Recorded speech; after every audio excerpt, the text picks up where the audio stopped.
Hi friends, எல்லாருக்கும் வணக்கம். தமிழ் சுற்றுலா பதிவுக்காக சரவணன். இன்னைக்கு நாம செஞ்சியில் தாங்க இருக்கோம். செஞ்சியில் ஒரு பழமையான கோயிலை பற்றி தான் பார்க்க போகிறோம். கோயிலை பற்றி பார்க்கறதுக்கு முன்னாடி நம்ம சேனலை சப்ஸ்கிரைப் பண்ணாதவங்க சப்ஸ்கிரைப் பண்ணிங்க. அப்படியே கூட இருக்கிற பெல் பட்டனையும் அழுத்திக்கிட்டு அதில் இருக்கிற ஆல் என்ற ஆப்ஷனையும் அழுத்திங்க. வாங்க ஃப்ரெண்ட்ஸ், வீடியோக்குள்ளே போகலாம். செஞ்சி அப்படின்னு சொல்லிட்டு சொன்னாலே நம்ம எல்லோரோட ஞாபகத்துக்கு வரதும் இங்கே இருக்கிற ராஜா கோட்டையும் ராணி கோட்டையும் தாங்க.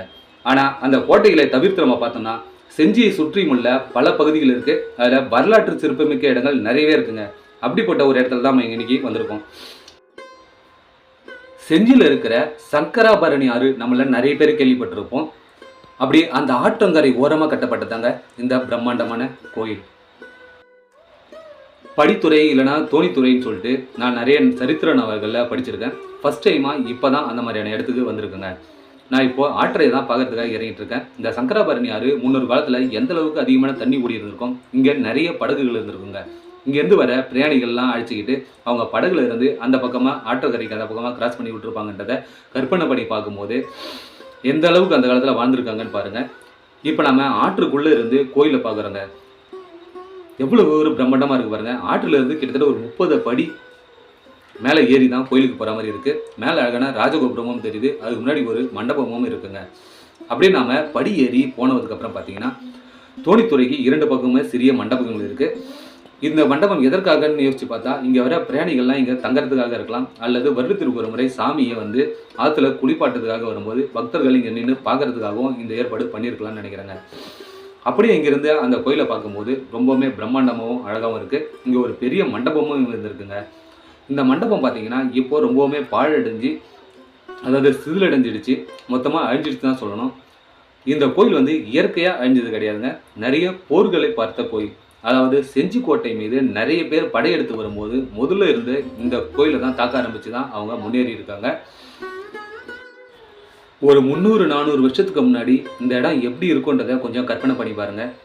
எவ்வளவு மக்கள் இந்த மண்டபத்தில் வந்து உட்காந்துருப்பாங்க. இந்த மண்டபம் எவ்வளவு அழகாக இருந்திருக்கும். வந்த பிரயாணிகள் எல்லாமே இந்த ஆற்றை கடந்து அந்த பக்கம் போகிறதுக்காக படகுக்காக காத்து இருந்தவங்களும் இங்கே உட்காந்துருக்கிறதுக்கான வாய்ப்புகள் இருக்குங்க. அவ்வளவு ஒரு பிரம்மாண்டமான இந்த மண்டபம் இன்னைக்கு முற்றிலுமாக அழிஞ்சிடுச்சு. அதாவது இந்த மண்டபம் வந்து இயற்கையாக அழிஞ்சது இல்லைங்க, பிளான் பண்ணி அழிக்கப்பட்டது தான் சொல்லிட்டு வரலாற்றில் குறிப்பிடப்பட்டிருக்கு. இங்கே இருக்கிற சீலிங் எல்லாமே மொத்தமாகவே அழிக்கப்பட்டிருக்குங்க. இன்னும் இங்கே மிஞ்சி இருக்கிறது பார்த்தீங்கன்னா இந்த அழகான தூண்கள் மட்டும்தான். இந்த கோயிலில் இருந்து 2 கிலோமீட்டர் தூரத்தில் தாங்க கோட்டை இருக்குது. ராஜா கோட்டையும் ராணி கோட்டையும். முன்னொரு காலத்தில் அந்த கோட்டையின் மீது படையெடுத்து வரவங்க இந்த கோயிலை தாண்டி தான் போகணும். அப்போது இந்த கோயில் வந்து எவ்வளவு படைவீரர்கள் வந்திருப்பாங்க, எவ்வளவு சண்டைகள் நடந்திருக்கும். அதில் தான் இந்த கோயில் வந்து முற்றிலுமாக அழிஞ்சிருக்குங்க. அப்படியே மண்டபத்தை தாண்டி பார்த்த உடனே பார்த்தீங்கன்னா மிகப்பெரிய ராஜகோபுரம் ஒன்று இருக்குது. இது எத்தனை நிலை ராஜகோபுரம்ன்றது சரியாக தெரியலங்க. இன்றைக்கி 3 நிலை தான் இருக்குது. எல்லாமே வந்து அழிஞ்சிருக்கு. ஆனால் மிக பிரம்மாண்டமான இந்த ராஜகோபுரம் இது முன்னாடி நம்ம பாபுராயன் பேட்டையில் பார்த்த கோயிலில் இருக்கிற மாதிரியான ஒரு தோட்டத்தில் தாங்க இருக்குது. இங்கே 2 ஊஞ்சல் மண்டபங்களும் இருக்குது. இந்த மாதிரி ஊஞ்சல் மண்டபங்கள் பெருமாள் கோயிலில் நிறைய நம்மளால் பார்க்க முடியும். இந்த மண்டபத்தில் இருக்கிற தூண்கள் எல்லாமே பார்த்தீங்கன்னா ஒவ்வொரு தூண்லேயுமே குறைஞ்சது ஒரு 4 சிற்பங்களாவது செதுக்கியிருக்காங்க. சங்கு சக்கரம், அப்புறம் வந்து கிருஷ்ணர், அப்புறம் பெருமாளோட அவதாரங்கள் இதெல்லாமே வந்து இங்கே சிற்பங்களாக செதுக்கப்பட்டிருக்குங்க. ரொம்பவுமே அழகாக இருக்குது.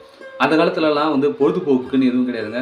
அவங்க படித்துறையை கிராஸ் பண்ண இங்கே வந்து உட்காந்துருக்கும் போது அந்த கிருஷ்ணரையும் சங்கு சக்கரத்தையும் பார்த்து அதை பற்றின நிறைய விஷயங்களை வந்து பேசிட்டு இருந்திருப்பாங்க. தூரத்துலேருந்து பாருங்கள் இந்த மண்டபம் எவ்வளோ ஒரு அழகாக இருக்குன்னு.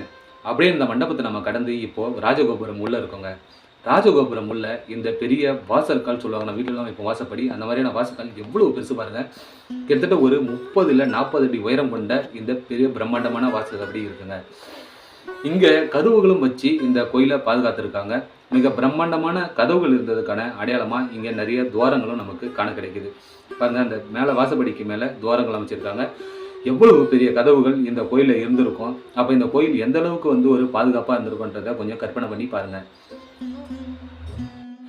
இந்த கோபுரத்துக்கு மேலே போகிறதுக்கான ஒரு பெரிய வழியும் இருந்திருக்குங்க. மேலே பாருங்க ஒரு மிகப்பெரிய துவாரம் ஒன்று இருக்கும். இது வழியாக தான் அவங்க மேலே ஏறி போயிட்டு கோபுரத்தை சுத்தம் பண்ணுறது, சீரமைக்கிறது, வண்ணம் தீட்டுற பணியெல்லாம் வந்து பண்ணியிருக்காங்க.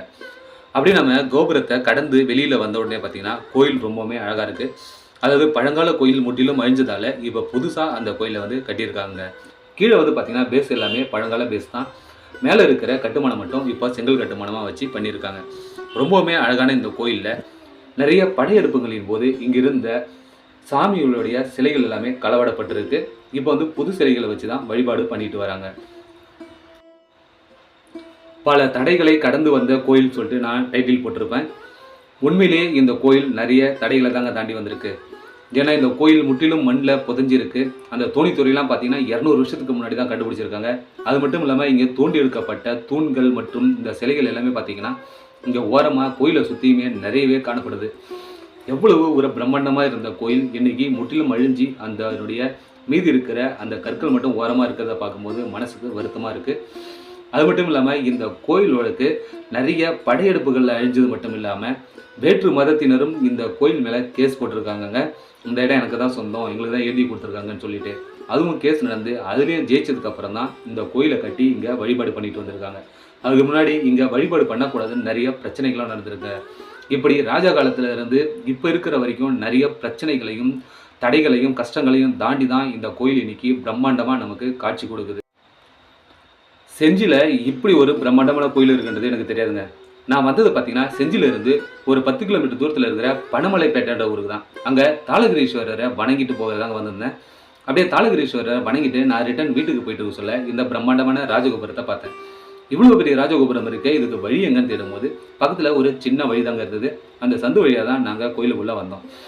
கோயிலுக்குள்ளே வரும்போது பார்த்தீங்கன்னா இதனுடைய பிரம்மாண்டம் அப்போவே எனக்கு ரொம்பவுமே ஆச்சரியத்தை கொடுத்தது.